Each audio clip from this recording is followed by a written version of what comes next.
You see a series of paintings of the same water lilies over and over, and you think to yourself, Impressionism. I know that.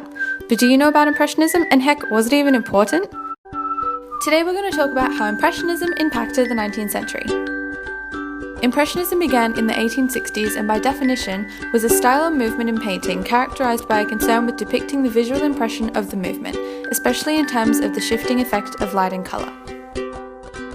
Pure Impressionism was advocated by Monet was outdoor plein air painting characterized by rapid, spontaneous and loose brushstrokes.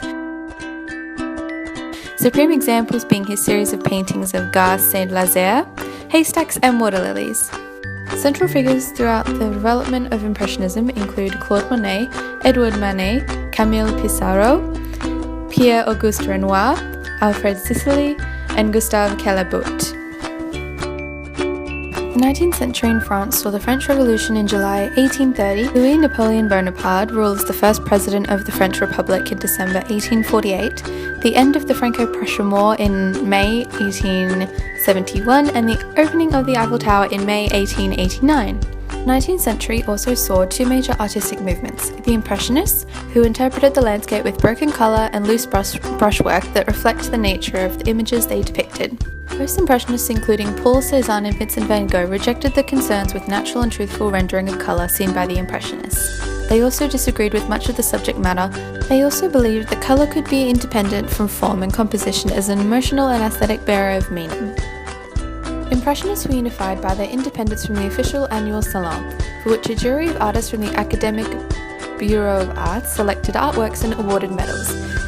Claude Monet's Impression Sunrise, exhibited in 1874, gave the Impressionist movement its name when the critic Louis Leroy accused it of being a sketch or impression, not a finished painting.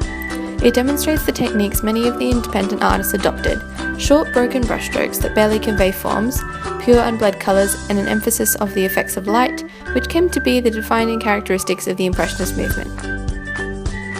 The Impressionists were excited by contemporary developments in colour theory which helped their search for a more exact analysis of the effects of colour and light in nature.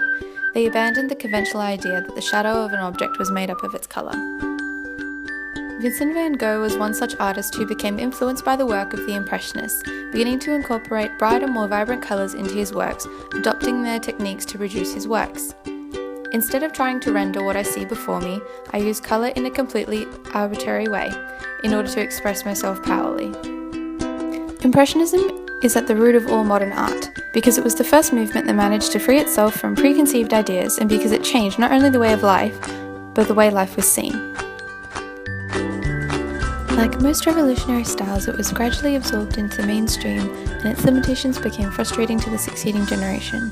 Artists such as Monet, Renoir and Sisley, although steeped into the traditions of Impressionism, pushed the boundaries of the style in different creative directions, and in doing so laid the foundations for art in the 20th century.